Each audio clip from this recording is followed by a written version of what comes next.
Welcome to episode 100 of the Lone Hockey Podcast. Today we're going to be talking about yesterday's matchup between Philly and Edmonton. And Edmonton managed to get their first win of the season, and it was in convincing fashion where they had a back and forth game and some ups and downs throughout the game, but at the same time they battled through and they were able to win in overtime off a goal from Leon Draisaitl. And what really stood out throughout this game is obviously Matvei Michkov. He scored his first goal and ended up scoring another one. So he scored twice in this game. He had 5 shots.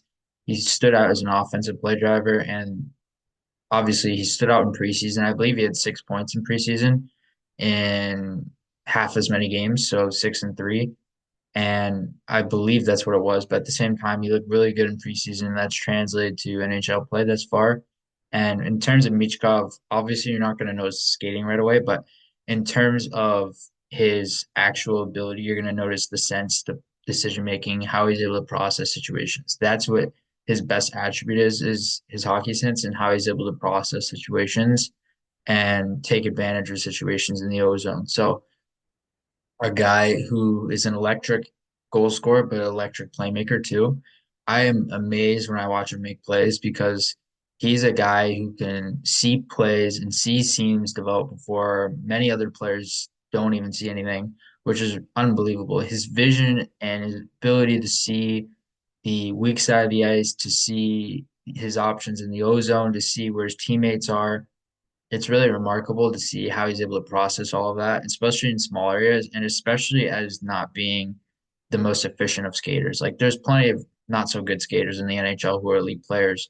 And for example, on the other side of this game, Leon Draisaitl is not an elite skater, but it doesn't really matter because he's really powerful in his hockey sense, his goal scoring, and his possession driving, and his playmaking ability. So it counteracts all that and it neutralizes all that by having really good and really elite ability within his possession play. And so with Michkov, very similar in a sense, where elite play driver, subpar skating, but the subpar skating gets neutralized out by the elite ability. And you don't necessarily see as many flaws in his game, at least with the eye initially, because you're looking more in depth into what he can do in terms of his elite play and his elite playmaking and his elite goal scoring, how he's able to understand situations and process situations. It's so unique and so rare. And he's so fun to watch because a lot of these Russians are super skilled too. When they come into the league, they're always super skilled. And it seems to be an interesting thing and an interesting trend that continues to develop where KHL guys, as long as they continue to produce in the KHL and they sustain that production, then it's almost a seamless transition to the NHL. And with Michkov, he's a guy that was producing consistently in the KHL after he moved alongside some different programs and went to some different places and eventually had a breakout year in the KHL. But he stood out consistently in the KHL. And I watch his manipulation moves and his deception moves when he has the puck on his stick in the KHL.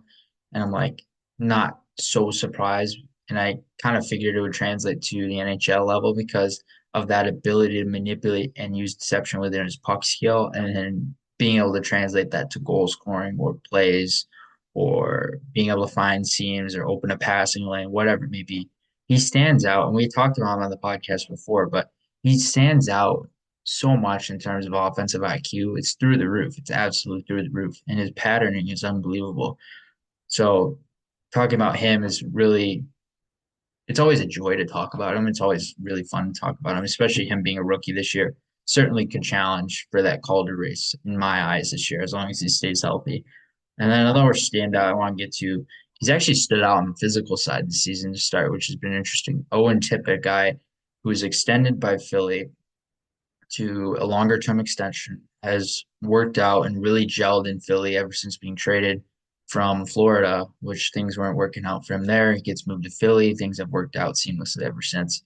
And a guy who stands out as a scorer. That's his most prominent thing. And it's been that way ever since he was in junior.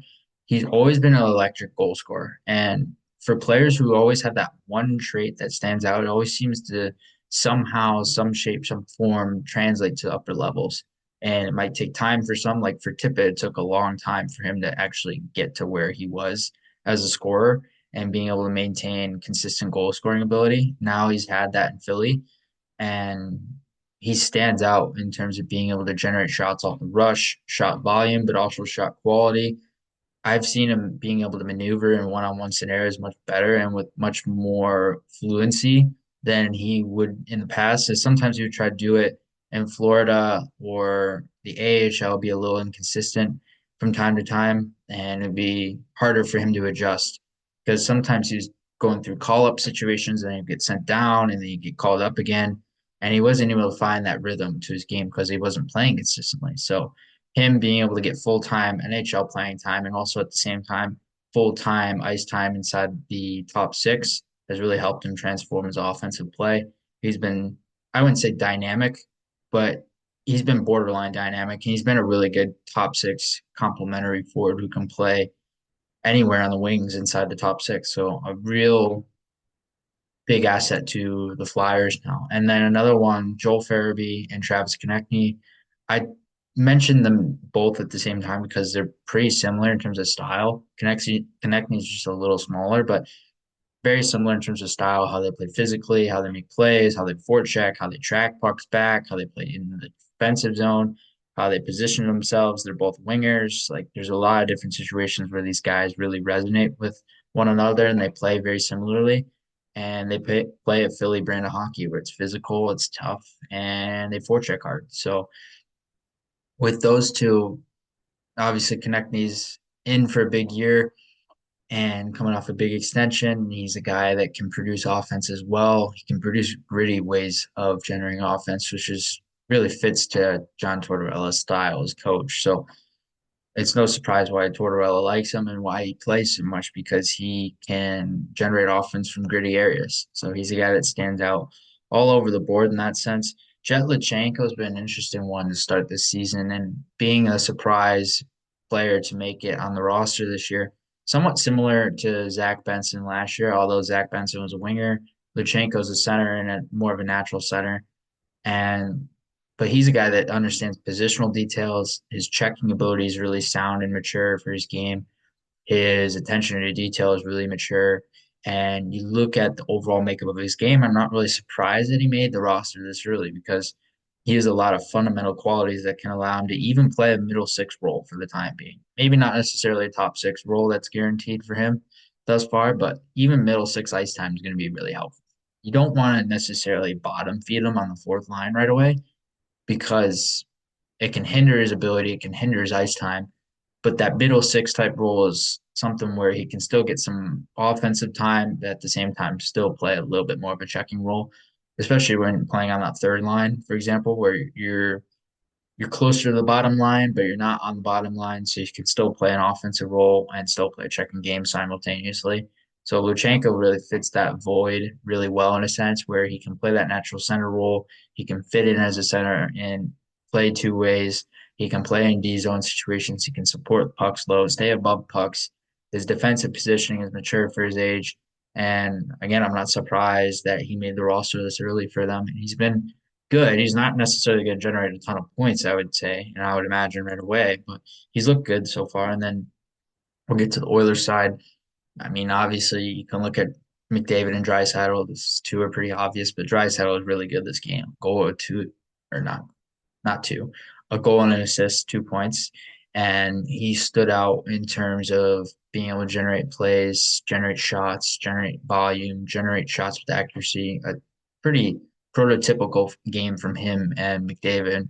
You'll always see those two somehow generate multi-point games. It seems like every game now. So he's always really good. And then Evan Bouchard, I like talking about Evan Bouchard because he was a guy.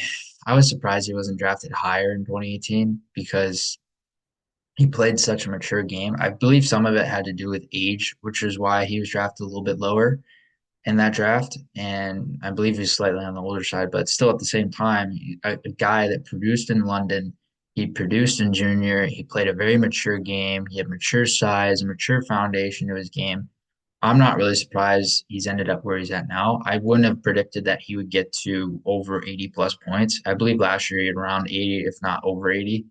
And I wouldn't have predicted that, quite honestly. I would predict it upwards of 60 or 70, maybe max, but a guy who's really stood out offensively now and become an elite offensive contributor. And I look at the way his game is developed, and I'm not surprised at how he's generating offense now because not only does he have a really good shot, he's built off that foundation.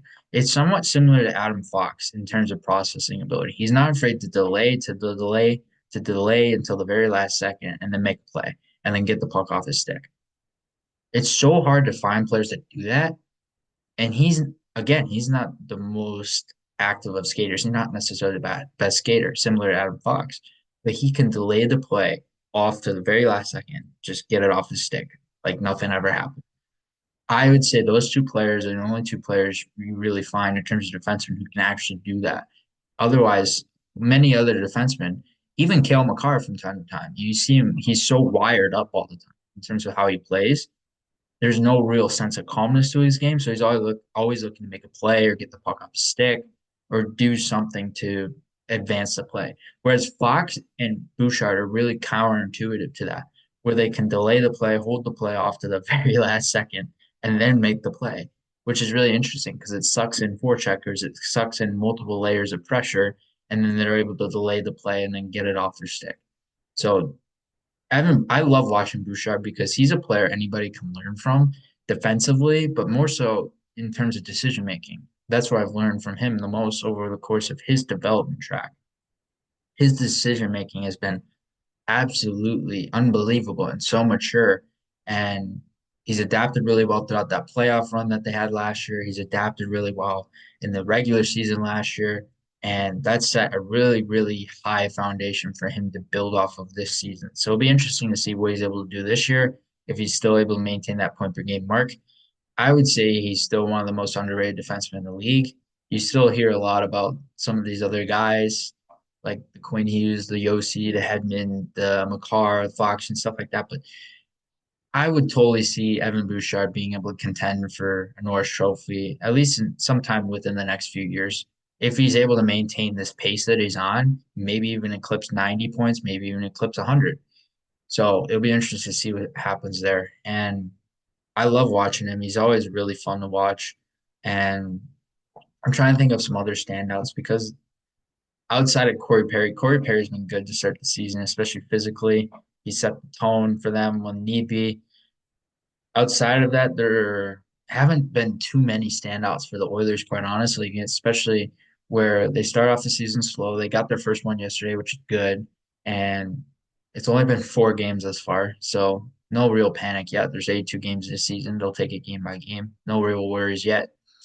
And but there's still a lot of players that contributed, especially inside the middle six. You have guys like Connor Brown, Adam Henrique, and those guys were really helpful, especially Connor Brown throughout the playoffs last year. So he could be a very big component to this team this year, depending on the role he plays and injury status, alongside many other players. And Jeff Skinner and Arvidsson have been okay for them thus far.